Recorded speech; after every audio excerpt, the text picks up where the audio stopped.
जय हिंद साथियों, मैं डॉक्टर खलील पवार। इस वक्त हम खड़े हैं गाजीपुर बॉर्डर पर। आप यहां देख सकते हैं किसानों का आंदोलन का लगभग 90 दिन होने के बाद भी किसान आज जो पहले दिन थे वही आज हैं।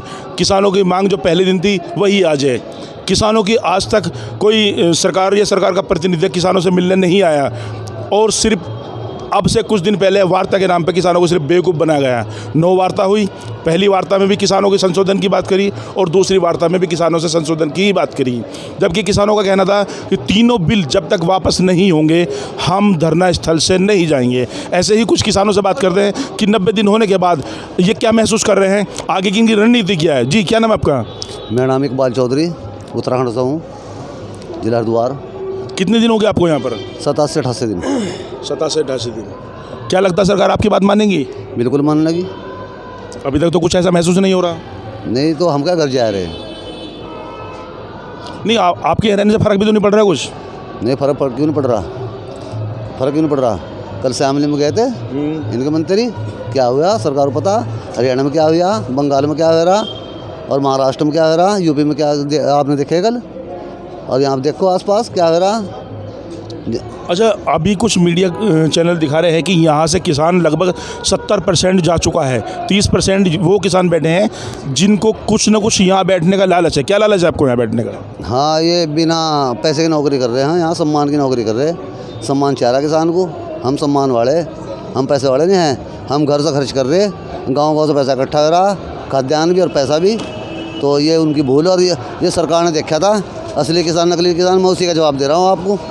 हम लोग तो मिले वो किसान, हम भी ढूंढने गए थे, वहाँ मीडिया भी गई थी, वो किसान कहाँ थे। और ये असली तो देखो, इन्हें उठाया तो कहीं से हो। अरे छोटे लगाया, देख लो, तजुर्बा हो जाएगा। ये आगे रणनीति क्या, लगभग कब तक चलाएंगे आंदोलन? जब तक जीवित रहेंगे। जब तक किसान का ये तीनों कानून काले वापस भी नहीं होंगे, तीनों कानून, और MSP कानून नहीं बनेगा, तब तक ये जाने के नहीं कानून वापसी, घर वापसी। अभी कुछ दिन पहले कृषि मंत्री ने तोमर जी ने बोला था कि हमने किसानों से भी पूछा और संसद में पूछा कि इन तीनों कानूनों, जो 3 कानून, इनमें काला क्या है, क्या क्या काला बताएंगे आप? हाँ, जो हमारी टीम गई थी, जो हमारी 11 बार मीटिंग हुई, तो वहाँ पूछा गया, तो हमारे जितने भी सदस्य थे उन्होंने बताया कि इसमें कितना काला है। और ये अमित शाह ने भी खुद कहा कि नहीं कुछ तो काला है। प्रधानमंत्री ने कहा कि अगर कुछ इसमें कमी है तो हम संशोधन कर लिए तैयार हैं। अरे भाई, एक बात तो बताओ, आपने 200 ग्राम के सेब लिया और वो 70% ख़राब, 80% आप ले लोगे, ये लोग ले लेंगे, कोई ले ला किसी भाव में, वो कूड़ेदान में जाएगा, कूड़ेदान में जाएगा। तो ये कानून सरकार खुद कह रही है कि इतना ख़राब है, और हम तो सारे उसका फैल बता रहे हैं। आपने देखो किसानों में हर उम्र का जो किसान है यहाँ पर धरने स्थल पर है। कुछ नौजवान लोग भी यहाँ पर हैं। जी, क्या नाम आपका? गौरव ढाका। कहाँ से हैं आप? मैं बागपत से हूँ, बागपत गांव ढिकोली। मैं राष्ट्रीय लोकदल का जिला उपाध्यक्ष भी हूँ। राष्ट्रीय लोकदल का। लेकिन अभी किसानों ने एक स्टेटमेंट दी थी कि इस किसान आंदोलन में कोई भी राजनीतिक पार्टी दखलंदाजी नहीं करेंगी। आप राजनीतिक हैं, उसके बारे में क्या कहेंगे आप? राजनीतिक हम बाद में हैं, पहले किसान है।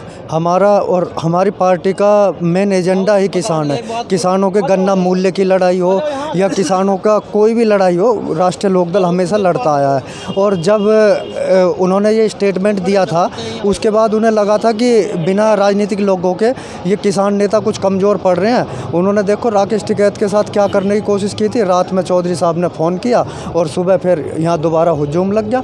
तो इसमें कोई बड़ी बात नहीं है कि जो किसानों की लड़ाई लड़ रही है पार्टी, वो इसमें साथ हैं।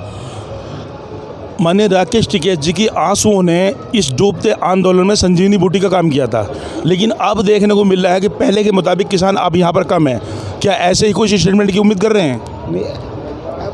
उस समय जो रात की राजनीति यहाँ पे जो थी, जो गुजरों ने वो मामला जोड़ा था, हम किसान हैं, अजय सिंह के साथ हैं। अजय सिंह हमें ये कहेगा कि 2 साल यहाँ रुकने लगे तैयार, बिल्कुल हम हल लेके नहीं आ सकते। बिल वापसी और घर वापसी तो हमारा निर्णय है बिल्कुल। नहीं, अभी मैंने एक सवाल पीछे किया था कि इसमें अभी किसानों का ये बोला था किसान आंदोलन में कि कोई भी राजनीतिक पार्टी का दखलंदाजी नहीं है। आप राष्ट्रीय लोकदल से हैं, तो ये राजनीतिक पार्टी नहीं है क्या? नहीं, ऐसा पार्टी कुछ नहीं है। हम किसान हैं, हम किसान आंदोलन के लिए आए हैं और किसान के लिए लड़ रहे हैं। पार्टी वाले तो मामले नहीं यहाँ पे कुछ भी। अच्छा। जी, पहले अपना नाम बताइए। हमारा नाम है रामनयन यादव। कहाँ से हैं आप? देवरिया जिला। कब से हैं आप? 2 महीना हो गया। और कब तक रहेंगे? जब तक वापसी नहीं। क्या वापसी नहीं? और काला कानून। नहीं, वही सवाल है कि इस कानून में काला क्या, ज़रा बताएंगे आप? एकदम पूरा बता देंगे। जी बताइए। देखिए, यह टोटल जो है किसान विरोधी है। पहले हम भी कहते थे कि हो सकता है कि किसान भूल लें। इसमें जो है बड़े अच्छे पटियाला हाउस कोड जो है उसमें वकील वकालत करते हैं। और इस काले कानून के पूरा विधिवत संज्ञान 14 पॉइंट है। और 14 पॉइंट जो है गुमराह करने का है, कारपोरेट घराने के है। अब एक इसके कथा लगी बाँचे तो बहुत समय लगी, लेकिन इसमें एक भी चीज़ किसान के हित में नहीं है। टोटल हित जो है कारपोरेट घराने के है, पूंजीपतियों का है। हम किसानों का नहीं है। किसान के लूटने का मेन मुद्दा जो हमारा है कि एमएसपी पर 23 फसलें हैं हमारी, 23 चीज़ हैं जिस पर एमएसपी पर गारंटी होना चाहिए। एमएसपी पर गारंटी दें, कानूनी दर्जा दे दें। पहली 75% समस्या हमारा साल में। दूसरी चीज़ ये कि ठेका पे करने कारपोरेट घराने से जो ये शर्त रखे हैं कि दवा भी उसी कंपनी से लेना है, बीज भी उसी कंपनी से लेना है, और सिंचाई के लिए भी सुविधा जो है उसी कंपनी से लेना है, कीटनाशक उसी की कंपनी से लेना है, लोन भी लेना हो तो उसी कंपनी से लेना है। 1 हेक्टेयर मतलब कि 4 बीघा, 1 हेक्टेयर की कीमत जो है ये 25 लाख रुपया आके हैं। 5 साल के लिए 1 हेक्टेयर ज़मीन लेकर के 25 लाख तक हमें लोन दे देंगे। लेकिन जिस दिन वो लोन देंगे उसी दिन से 14% का ब्याज उनका चालू हो जाएगा।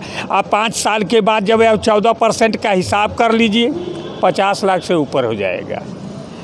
कहेंगे हमारा चुकता कर दो तब हम खेत छोड़ देंगे, अन्यथा तुम्हारा एक खेत से अधिकार नहीं।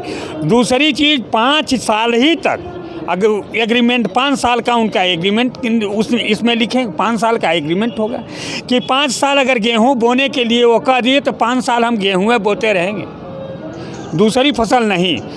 और इसके बाद इसका चेकअप करने के लिए, क्वालिटी देखने के लिए उनका आदमी होगा, हमारा आदमी नहीं। उनका दलाल होगा। हमारे बढ़िया भी गेहूं को कह देगा ये ख़राब है तो उसकी कीमत वो दलाल घटा देगा। जैसे 1900 है तो वह कीमत हो जाए, दलाल जो बिचौलिया जो कह देगा नहीं ये 19 लायक नहीं है, ये तो 1200 लायक है, तो मुझे मजबूर हो जाना पड़ेगा। मतलब कि हमें एकदम बांध करके हाथ भी बांध दिया है, पैर भी बांध दिया है, उल्टा मुसुक चढ़ा करके हम किसानों के लिए भी लाया है। दूसरी बात, मोदी की बात जो अभी आप कह रहे हैं, मोदी जब विपक्ष में, अटल बिहारी जब विपक्ष में थे, याद दिला रहा हूँ 1988 बाबा महेंद्र के तहत जब आंदोलन किए, उस समय कांग्रेस के सांसद 402 थे। और 402 में के खिलाफ जब ये बिल लाने को राजीव गांधी तैयार हुए तो बाबा जब तक टिकैत आंदोलन छेड़ दिया तो अटल बिहारी वाजपेयी क्या बोले, यह बिल जो है किसानों के खिलाफ है। अगर ये सरकार जो है किसानों की बात मान ले, अन्यथा हम किसानों के साथ होकर के खड़े होकर के और किसान के साथ इस आंदोलन को आंदोलन करेंगे, सरकार मान ले। आपने देखा कि जो भी इन पे एलिगेशन लगाए जाए, सरकार की तरफ से लगाए जाए, पब्लिक की तरफ से लगाए जाए, उस एलिगेशन का हर उसका जवाब किसानों के पास है। किसानों का कहना है, जो एक रूमर फैलाया जा रहा है कि किसानों को पैसा मिलता है, किसानों का साफ लफ्ज़ों में कहना है कि यहाँ किसी को पैसा नहीं मिलता, किसान अपने पैसे से खाता है, अपने घर से लाता है और यहाँ सिर्फ अपनी मांग को लेकर डटा हुआ है। कैमरामैन मोहम्मद राहत के साथ मैं खलील पंवार, दिल्ली न्यूज़, गाज़ियाबाद।